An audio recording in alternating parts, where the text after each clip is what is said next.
Welcome to the Typhoon Q500 Plus Quick Start Guide. In this tutorial, we will go through all the necessary steps to get you up and flying. Before flying, make sure to correctly charge the batteries of the Typhoon Q500 Plus. First, power the SC3500 charger from a 100 to 240 volts AC outlet using the AC adapter and plug the battery into it. Or from a 12-volt DC accessory cigarette lighter receptacle in a vehicle using the included adapter. A green flashing LED indicates the charger is powered on and ready to charge, and a red flashing LED indicates the battery is charging.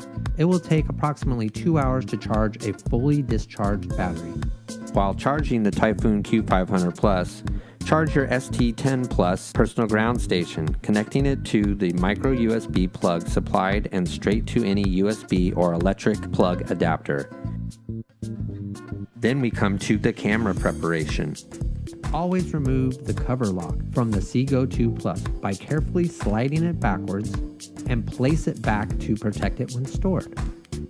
Insert the included 8GB card or any Class 10 micro SD card from 4GB to 128GB. We provide 2 sets of 4 self-tightening propellers. In order to install them, first remove the warning tags from the aircraft's motors and take 4 propellers, 2A and 2B. Tighten the corresponding A and B propellers in the correct direction until they are secure without tightening too much.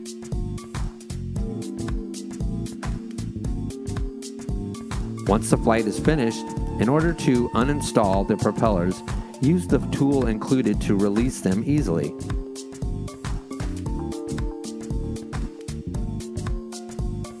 Install the battery of the Typhoon Q500 Plus by opening the back lid and sliding the battery until it is fully engaged.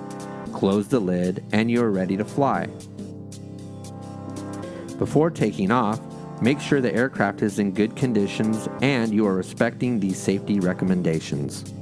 Always operate the Typhoon Q500 Plus in open areas, approximately 1,000 square feet or 93 square meters or more that are free from people, vehicles, trees, and other obstructions. Never fly near or above crowds, airports, or buildings. Never attempt to operate the Q500 nearby tall buildings, obstructions that do not offer a clear view of the sky, a minimum clearance of 100 degrees. When taking off, the Typhoon Q500 Plus must be approximately 26 feet or 8 meters from where the pilot will stand. Keeping all the warnings in mind, you can now power on the Typhoon Q500 Plus and the ST10 Plus by placing the aircraft on a stable surface and sliding both switches to the on position. Do not touch or move the Q500 Plus until the initialization process is complete. The main LED status indicator will show solid green for smart mode or solid purple for angle mode. In case of blinking purple, the GPS is not yet locked and will be displayed on the ST10 Plus screen. To start the motors, press and hold the red start-stop button for approximately 3 seconds and the propellers will start spinning. Slowly raise the left-hand stick slightly above the middle position.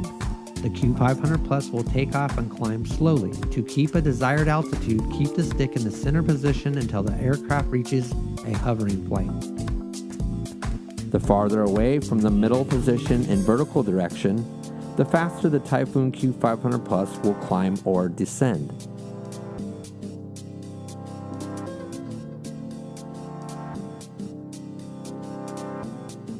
When moving the stick to the horizontal direction, the aircraft will turn or yaw its nose left or right on the vertical axis.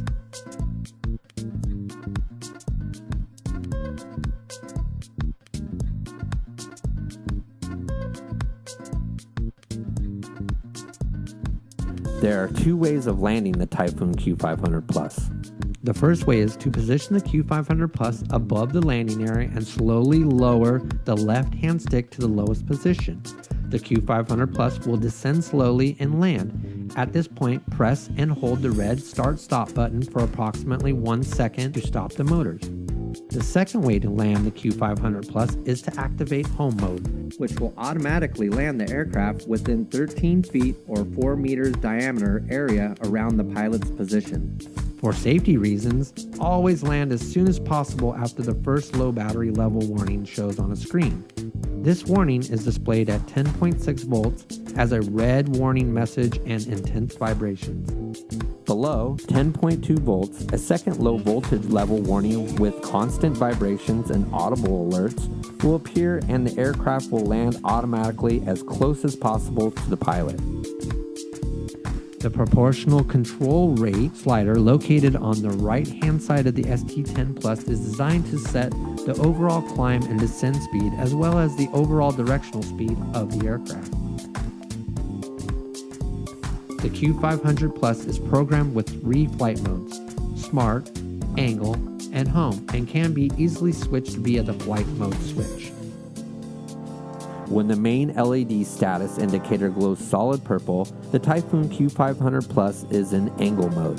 The Q500 Plus will move in the direction given by the right-hand control stick in relation to the front of the aircraft.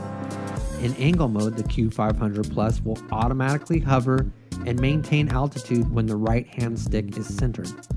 When the main LED status indicator glows solid green, the aircraft is in smart mode with GPS lock. The Q500 Plus will always move in the direction given by the right-hand control stick in relation to the pilot, and no matter which direction the front of the aircraft is pointing.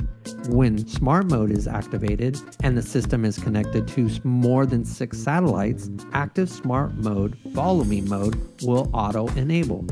In this mode, the aircraft is capable of following the pilot, adjusting its location to the location of the ST10 Plus. Always make sure there are no obstacles and note that the altitude of the aircraft is always fixed.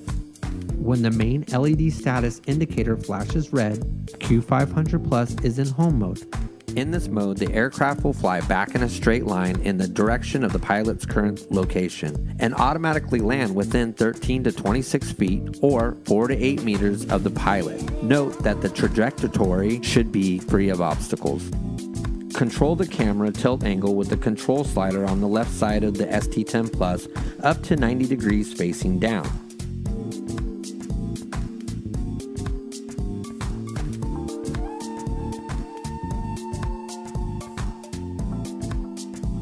In order to take still photos, press the dedicated button on the top left side of the ST10 Plus until a sound confirmation appears. In order to record footage, press the dedicated button on the top right side of the ST10 Plus until a recording timer shows on the screen. By repressing the same button, the video will stop and will be recorded into the SD card. Before recording footage, the Seago 2 Plus allows you to choose among 48, 50, or 60 frames per second by clicking on the icon on the screen and selecting in the menu. Also, for full screen FPV, double-click on any position of the screen and enjoy a larger video display. Finally, remove the micro SD card from the Seago 2 Plus, insert it on the SD card adapter provided, and place it in any computer to show and share your amazing aerial footage.